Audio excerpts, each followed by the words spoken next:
Welcome to Coach's Corner Cafe, and thanks for joining me on this final Week 16 state championship preview. So kudos to our squad this year for hanging in there and making it to the state finals, and as we say, a trip to the ship. So that's some fun stuff. So we're going to review the Bluffton game, preview the Kirtland game, just a few fun facts about Kirtland and about us, I guess. And then I'm going to just talk about logistics a little bit, about kind of the process of putting together the week and the travel plans and those types of things. So backing up to the game last Friday, we played at Walpock. The score was 28-6, and we felt like really we had a great 2.5 quarters, and you know, the end of the game we had a couple turnovers, or it could have really been a 42-6 or 42-0 game, but we felt good about it. A really clean first half. The defense played great. The kicking game was good. Offensively, you know, we had a couple penalties and had a couple fumbles, but when it came to it, you know, Mason Welsh and our running backs and Balin made some really huge plays. Our big guys on some 3rd and longs, and one was even a 4th and 12 or something like that. Bay hit Mason and made a great catch to really get us ahead, and we scored right before half to make it 21-0. And played great on defense the whole game. I think we held Bluffton to 0 for 10 on 3rd downs and 2 for 2 on 4th down. What were they on 4th down? 2 for 4, I think, and one of those we jumped off sides. So the defense just played really well, and just a good overall game by our really good players. Shined as you hope they would. So good for them. 28-6. The game itself was interesting all week long. No precipitation. It's going to be, you know, it's going to be really cold and breezy, but no rain. And as the game started, it was snowing like crazy. But it kind of quit. So it really wasn't really a factor. And then the second half it calmed down. But congratulations to Bluffton, you know, on finishing the season 13-2. Good class program, and you know, I think our kids and their kids had a good respect for each other, and so it was a good clean game. So we preview Kirtland now, and Kirtland is undefeated. I believe they have been to the state finals like 13 out of the last 15 or 14 out of the last 15, something like that.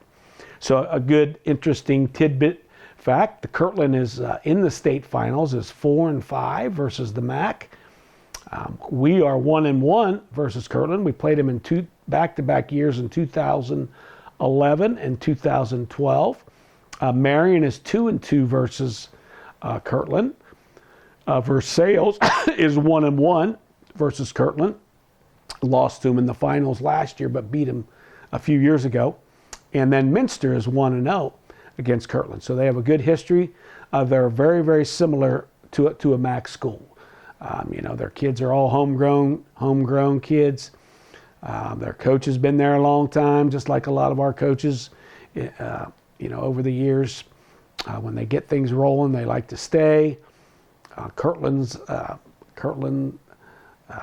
head coach, his son is the quarterback this year, and you know, we've had several of our coaches' sons play in lots of these games in the MAC. So it's an interesting matchup. Kirtland is a different style than us, especially offensively. They are a power run team, number one, and with a few wrinkles in the pass game. So they'll be in 2 tight wing, 2 backs, 3 backs, and just try to really impose their will on you physically, historically, and still today. They love to lift weights, and you know, you'll see their linemen. They're not tall kids. They're not like Division I type linemen, but they're 5'10", 245, you know, 6 foot 260. Those types of guys, real stout, athletic, strong kids, and then 2 or 3 good backs, and just a good solid run power team. Defensively, they mix it up quite a bit in the three tapes that we have, and they were three offenses that they faced different styles, so they mix things up. But I guess we think that the team that was most similar to us last weekend, Northmore, was we feel like we saw like our defense, a stack 3-3-5 defense, but their two safeties are walked up. So really, we think it's gonna look like a 3-5-3 defense.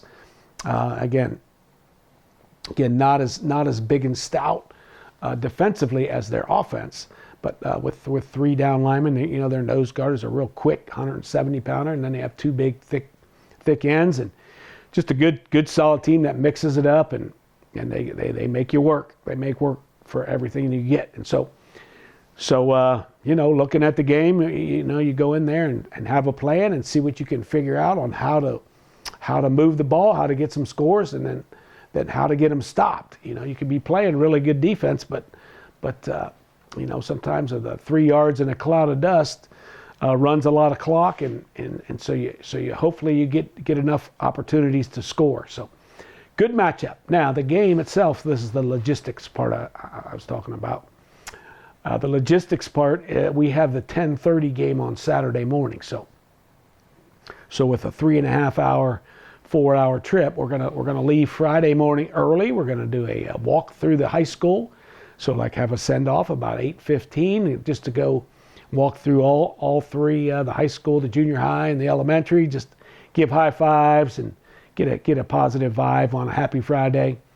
And then we're gonna stop in Ashland and practice at Ashland University about noon, which we've done that before.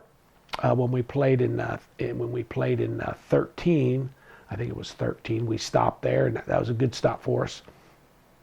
So we'll practice there, then we'll head on up to Canton, and have dinner and have a couple meetings on Friday night. Get up early. we always like to get to the stadium 2 hours to the game, so we'll get up and eat breakfast and get to the stadium about 8:30, and we're ready to roll. And so obviously the game starts at 10:30. So by the time we get packed up and stop about halfway to eat, and then get back, the welcome home is scheduled for the Palace at about 8:15 p.m. And then hopefully we're celebrating. But either way, when you get this far and get to that state championship game, we're gonna feel good by the time we get home either way. But obviously we would like that to be a celebration. So back to a couple little tidbits. This is our 15th appearance in the state finals, and we are 7-7. So I think the first one was in '98, our first appearance, and then so since 1998, 15th time that we've made it to the ship, as we say, and we're real proud of that. And hopefully we can make that 8-7. And bring home a victory for our seniors. Certainly we won volleyball earlier in the year, so we're feeling good about that. And hopefully we can get another banner up. We're going to get a banner up, whether it's a championship or a runner-up. So the game itself, again, is Saturday morning at 10:30. If you want to watch it on TV and you're not going, Spectrum carries the game. If you don't have Spectrum, you can look it up, and you can purchase the streaming of it, and I think it's only like $10-15. So if you got some buddies that you're with, and each pay a couple bucks to watch it live. So hopefully you're rooting for the Cavs, and if you can't make it, watch it on TV, and let's get a win for the Cavs.